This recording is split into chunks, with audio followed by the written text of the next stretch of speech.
Hello students, आज हम इस वीडियो में संविधान संशोधन प्रक्रिया के बारे में अध्ययन करेंगे कि संविधान में संशोधन की आवश्यकता क्यों है तथा संविधान में संशोधन की प्रक्रिया क्या है के बारे में इस वीडियो में हम अध्ययन करेंगे, विस्तार से अध्ययन करेंगे। संविधान में संशोधन की आवश्यकता एक देश की बदली हुई परिस्थितियों और आवश्यकताओं के अनुसार यदि देश के संविधान में परिवर्तन नहीं हो पाता है तो इसका परिणाम क्रांति के रूप में सामने आता है, जिससे देश के संविधान का संपूर्ण स्वरूप ही नष्ट हो जाता है। इस कारण लगभग प्रत्येक संविधान में संशोधन की व्यवस्था रहती है। भारतीय संविधान निर्माता भी देश के संविधान में संशोधन की आवश्यकता से अवगत थे और इस बात से भी परिचित थे कि संविधान में संशोधन की पद्धति बहुत अधिक कठिन नहीं होनी चाहिए। इसलिए संविधान निर्माता संविधान को ना तो कठोर बनाना चाहते थे और ना ही पूर्णतः लचीला बनाना चाहते थे। इसी संदर्भ में पंडित जवाहरलाल नेहरू ने कहा था कि संविधान सभा में कहा था कि यद्यपि जहाँ तक संभव है हम इस संविधान को एक ठोस और स्थायी संविधान का रूप देना चाहते हैं। संविधान में कोई स्थायित्व नहीं होता है, इसमें कुछ लचीलापन होना चाहिए।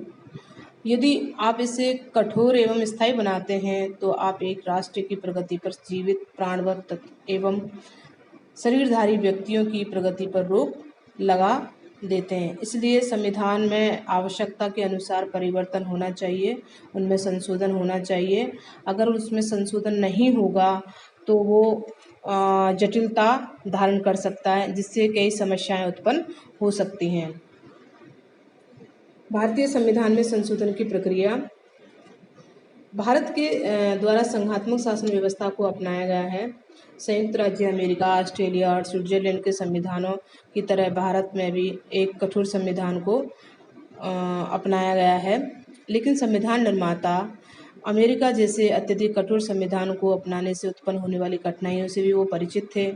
अतः उनके द्वारा संविधान के संशोधन के लिए एक ऐसी प्रक्रिया को अपनाया गया है जो ना तो इंग्लैंड के संविधान की तरह अत्यधिक लचीली है और ना ही अमेरिका के संविधान की तरह अत्यधिक कठोर है। इसलिए हम कह सकते हैं कि जो भारत का संविधान है उसमें संशोधन की जो प्रक्रिया है वो मिश्रित है, जिसमें लचीलापन भी है और कठोरता भी है।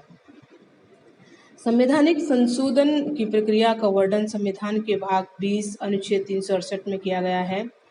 अनुच्छेद 368 में संवैधानिक संशोधन की दो प्रक्रियाओं का उल्लेख किया गया है, लेकिन संविधान में संशोधन की एक अन्य प्रक्रिया भी है जिसका उल्लेख अनुच्छेद 368 में नहीं किया गया है।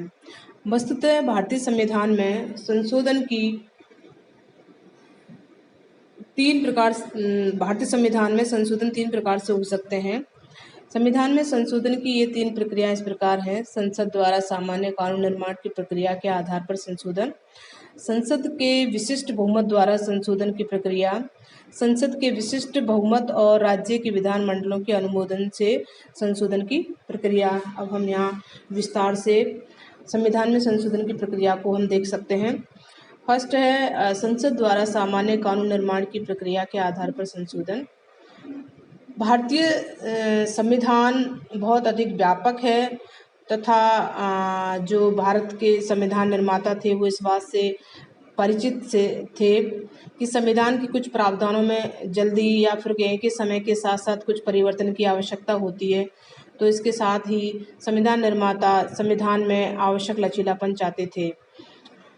संविधान कठोर होते हुए भी इस संविधान के कुछ अंश ऐसे हैं जिनके संबंध में भारतीय संसद के दोनों सदन पृथक पृथक साधारण बहुमत से प्रस्ताव पारित कर राष्ट्रपति के पास स्वीकृति के लिए भेज सकते हैं और राष्ट्रपति की स्वीकृति मिलने पर संविधान में इस आशय का संशोधन हो जाता है। अर्थात जब संसद के दोनों सदन अपने साधारण बहुमत से उस विधेयक को पास कर देते हैं तो वो हस्ताक्षर के लिए राष्ट्रपति के पास भेजा जाता है। राष्ट्रपति उस पर अपनी सहमति दे देता है, अपने हस्ताक्षर कर देता है, तो वो संविधान का अंग बन जाता है। राज्यों के क्षेत्र, सीमा और नाम में परिवर्तन, कुछ शर्तों के साथ राज्य विधानमंडल के द्वितीय सदन का गठन और समाप्ति, नागरिकता, अनुसूचित जातियों और अनुसूचित जनजातियों से संबंधित व्यवस्था, संसदीय विशेषाधिकार, संसदीय गणपूर्ति, संसद द्वारा कानून निर्माण आदि के संबंध में संसद द्वारा सामान्य कानून निर्माण की प्रक्रिया को अपनाता है। संविधान में संशोधन की जो प्रक्रिया दी गई है वो अनुच्छेद 368 में ये नहीं दिया गया है। 368 में केवल 2 ही संशोधन करने की प्रक्रियाओं का इसमें उल्लेख किया गया है। सेकंड है संसद के विशिष्ट बहुमत द्वारा संशोधन की प्रक्रिया। इसके अंतर्गत संविधान की भी व्यवस्थाएं आती हैं जिनमें संसद के विशिष्ट बहुमत द्वारा ही संशोधन किया जा सकता है। संविधान के ऐसे संशोधन का विधेयक संसद के किसी भी सदन में प्रस्तावित किया जा सकता है यदि संसद का वह सदन कुल सदस्य संख्या के बहुमत तथा उपस्थित और मतदान में भाग लेने वाले सदस्यों के 2/3 बहुमत से उस विधेयक को पारित कर दे तो वह दूसरे सदन में भेज दिया जाता है और उस सदन में भी इसी प्रकार की प्रक्रिया का पालन किया जाता है। इसी प्रक्रिया के माध्यम से वो विधेयक पास किया जाता है। उस सदन में भी प्रक्रिया से पास करने के बाद में वो राष्ट्रपति की अनुमति के लिए राष्ट्रपति के पास भेजा जाता है और राष्ट्रपति अपनी सहमति दे देता है, अर्थात अपना हस्ताक्षर कर देता है। उसके बाद वह विधेयक अधिनियम बन जाता है और अधिनियम बनने के साथ ही संविधान का अंग बन जाता है।